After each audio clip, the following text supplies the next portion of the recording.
నమస్తే అండి, నా పేరు శ్రీజ.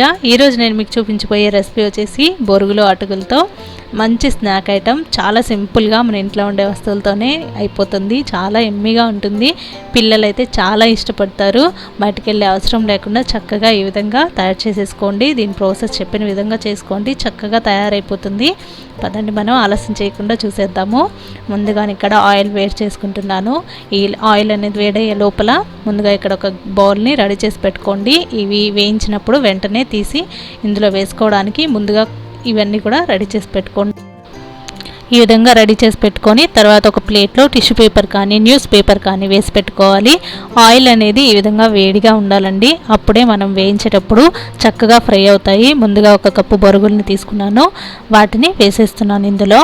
ఒకవేళ ఆయిల్ వేడిగా లేదంటే బొరుగులు ఆయిల్ అంతా కూడా చక్కగా పీల్చేసుకుంటాయి, అప్పుడు టేస్ట్ అంతా పాడైపోతుంది. కాబట్టి చక్కగా వేడిగా ఉన్నప్పుడే ఆయిల్లో వేసి ఫ్రై చేసుకోండి. ఇవి చాలా ఫాస్ట్గా ఫ్రై అయిపోతాయి వేసిన వెంటనే. దీన్ని ఒకసారి ఇలా కలిపెట్టి బై వన్ మనం ఏవి వేయించుకోవాలనుకుంటున్నా అవన్నీ కూడా చక్కగా వేసేసి వేయించేసుకోవడమే. మనం పక్కన పెట్టుకున్నాం కదా ఆయిల్ని తీసేసేదానికనేసి, అందులోకి దీన్ని వేసేసుకుందాము.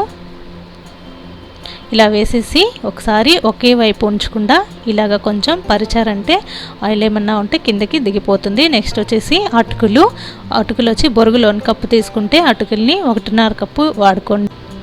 ఈ విధంగా కొలతలకి అనుసారంగా ఏమి లేకుండా మీకు ఇష్టానుసారంగా వేసుకోండి. ఒకవేళ ఎక్కువ మీకు బొరుగులు తినాలని ఉంటే ఎక్కువగా అందులో యాడ్ చేసుకోండి, లేదా అటుకులే ఎక్కువ కావాలనుకుంటే 2 కప్పుల వరకు కూడా యాడ్ చేసుకోండి. ఇవి కూడా చాలా ఫాస్ట్గా వేగిపోతాయి, వేసిన వెంటనే వేగిపోతాయి. వేడివేడి ఆయిల్లో వేసేసి ఇలాగా కొంచెం అవి పైకి తేలుతాయి, వెంటనే తీసేసేయండి. ఎక్కువసేపు ఉంచితే మాడిపోతాయి. ఒకవేళ ఆయిల్ అనేది తక్కువ వేడిలో ఉన్నా కూడా అవి ఆయిల్ని పీల్చేసుకునేసి మనకి చక్కగా వేగవు, టేస్ట్ కూడా బాగుండదు. కాబట్టి వేసిన వెంటనే చక్కగా ఈ విధంగా రిమూవ్ చేసేసుకోండి. ఎక్కువసేపు మాత్రం ఉంచొద్దు. ఇక్కడ 1.5 కప్పు వరకు కూడా అటుకుల్ని వేసుకుంటున్నాను. ఇవి 1 కప్పు వేయించిన తర్వాత మరో 1/2 కప్పు వేస్తున్నాను. వేసిన తర్వాత ఇవి చక్కగా వేయించేసి ఇవి కూడా తీసేసుకొని నెక్స్ట్ మనం బొరుగుల్ని తీసి పెట్టుకున్నాం కదా, వాటిని మనం ఏదైతే పేపర్ వేసి ప్లేట్లో ఉంచుకున్నామో అందులోకి మార్చుకున్న తర్వాత మాత్రమే ఈ అటుకుల్ని అందులో వేయండి ఆ బౌల్లో. లేదంటే ఇందులో ఆయిల్ అనేది చాలా ఎక్కువగా ఉంటుంది. ఈ ఆయిల్ అంతా మళ్ళీ బొరుగుల్లోకి వెళ్ళిపోయి ఆయిలీగా ఉంటుంది. కాబట్టి ఈ బొరుగుల్ని ముందు షిఫ్ట్ చేసుకొనేసి తర్వాత ఇదే బౌల్లో ఆ అటుకుల్ని వేసేసుకోండి. ఇలా వేసేసుకోవాలి. అప్పుడే వేసుకున్న తర్వాత ఈ విధంగా ఒకసారి అనుకోవాలి. ఒకే వైపు ఉంచినా కూడా ఆయిల్ అనేది ఒకే చోటుకి ఉండిపోతుంది.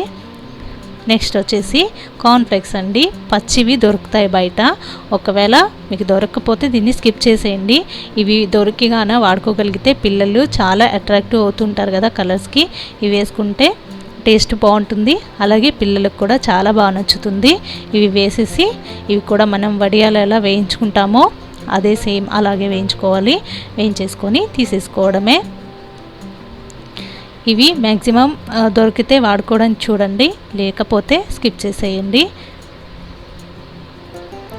ఇలాగా అన్నీ కూడా రిమూవ్ చేసేసి నెక్స్ట్ ఈ అటుకుల్ని మళ్ళీ మనం ప్లేట్లోకి షిఫ్ట్ చేసుకొని తర్వాత ఈ కార్న్ఫ్లేక్స్ని ఇందులోకి వేసేసుకోవాలి. అప్పుడే ఇందులో ఉన్న ఆయిల్ అందులోకి వెళ్ళకుండా ఉంటుంది. 1 by 1 ఇలాగా చేసుకుంటూ వెళ్ళడమే. నెక్స్ట్ వచ్చేసి పుట్నాల పప్పు, శనగలు, వీటిని కూడా వేసేసి ఇవి కూడా చాలా తొందరగా వేగిపోతాయి. జస్ట్ ఊరికే అలా వేయించడమే.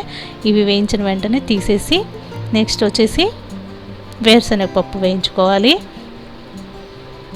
ఏ మిక్చర్కైనా వేరుశనగపప్పు అనేది చాలా ఇంపార్టెంట్ కదా. ఇవి వేయించి తీసేసిన తర్వాత మీకు రుచికి తగినట్టుగా వేసుకోండి. మీకు ఎక్కువ తక్కువ చేసుకోవడం అనేది మీ ఇష్టానుసారంగా. నేను ఇక్కడ ఒక 1/2 కప్పు వరకు వేస్తున్నాను. అంటే ఏ కప్పుతో అయితే నేను తీసుకున్నానో దానికి ఒక 1/2 కప్పు అనమాట. ఇవి కూడా కొంచెం కలర్ వచ్చేంత వరకు ఉంచాలి. ఇవైతే కొంచెం టైం తీసుకుంటాయి కదా. తర్వాత కరివేపాకు వేసేసి వీటిని కూడా తీసేసుకోవడమే. మీకు కానీ ఇష్టం ఉంటే ఇందులో కాజు కూడా వేసి వేయించుకోవచ్చు. ఇవైతే సింపుల్గా అయిపోతుంది కదా. ఈ విధంగా అన్నీ తీసేసుకొని ఇప్పుడు మనం వేయించి పెట్టుకున్న అన్నింటినీ కూడా చక్కగా మిక్స్ చేసేసుకోవడమే. .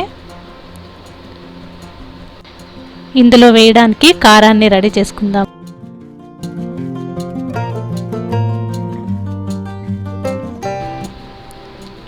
ముందుగా 1 టీ స్పూను కారం, 1 టీ స్పూన్ ఉప్పు, అలాగే కొన్ని వెల్లుల్లి రెబ్బలు ఇవి వేసుకొని చక్కగా దంచేసుకోవాలి. మీరు దీన్ని మిక్సీకి కూడా పట్టుకోవచ్చు, బరగ్గా పట్టుకొని వేసుకోవచ్చు. లేదా వెల్లుల్లి ఫ్లేవర్ అంతగా నచ్చని వాళ్ళు ఉంటే దీన్ని ఫ్రై చేసి కూడా వేసుకోవచ్చు. లేదా ఓన్లీ ఉప్పు కారం చల్లుకొని కూడా తినేసేయచ్చు. వెల్లుల్లి ఫ్లేవర్ అనేది జస్ట్ బయట దొరికే ఫ్లేవర్కి కొంచెం దగ్గరగా ఉంటుంది కాబట్టి మనం ఇది వేసుకుంటున్నాం. ఇలాగా పేపర్ రిమూవ్ చేసేసి మనం దంచుకున్న కారం ఉంది కదా అది వేసేసుకోవడమే. వేసేసి చక్కగా మిక్స్ చేసేసి సర్వ్ చేసుకోవడమే. ఇది చల్లారిన తర్వాత ఎయిర్టైట్ కంటైనర్ డబ్బాలో పెట్టుకొని 15 రోజుల వరకు కూడా హ్యాపీగా సర్వ్ చేసుకో. మీకు ఈ వీడియో నచ్చిందని అనుకుంటున్నానండి.